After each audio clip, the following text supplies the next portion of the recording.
Hello, today I'm doing a review on a book called Blue Screen of Death by J. Stephen Young. And the reason I'm doing this review is because I enjoyed this book so much. It's so rare when I read a fantasy that I actually enjoy it anymore because so many of the individuals are caricatures. They're cardboard cutouts of other fantasy novels, and the plot lines and the stories are always the same. And so I was very surprised when I read this one because the characters are so multidimensional and fleshed out. And our primary protagonist, for example, Colby, is such a unique guy, and the experiences that he had growing up are very illustrative and very creative, and the author is able to really create a picture for you to imagine and place in your head what goes on with him.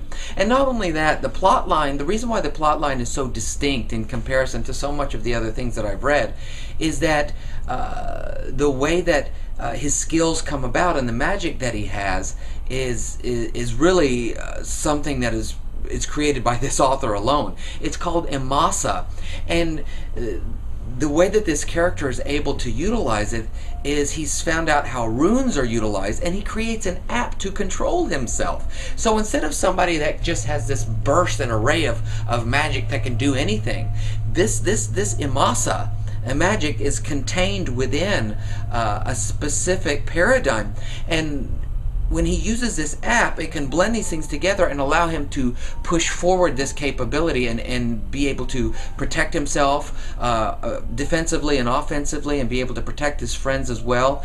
And speaking of his friends, his sister and even his Nana, they're all very distinct characters as well. I really liked his Nana because she was just funny, and she brought some humor and lightness to the story. And his description of how she looks and how she cooks was really enjoyable. And again, I really liked how the runes were constructed and how magic was done in this book, because he's using it in a contemporary society, but also uses contemporary technology and mixes it with the old world writing as far as the magic and such, which was really great.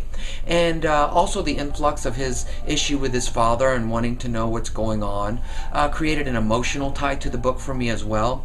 And as he progresses through the story and deals with Jasper and deals with these odd beings and creatures, you really get to like him and know him, because his throughout the plot he actually grows with you. So by the time the end comes, you're really looking forward to the second one, because the author wraps it up really well, but you're already excited for the next one because you want to know what happens next.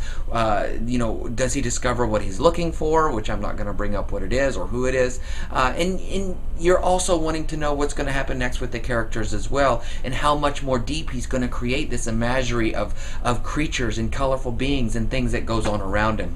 So again, it's Blue Screen of Death by J. Stephen Young. It's a really outstanding piece, and if you're a fantasy lover like me, I believe that there's no doubt that you're going to like it as much as I have.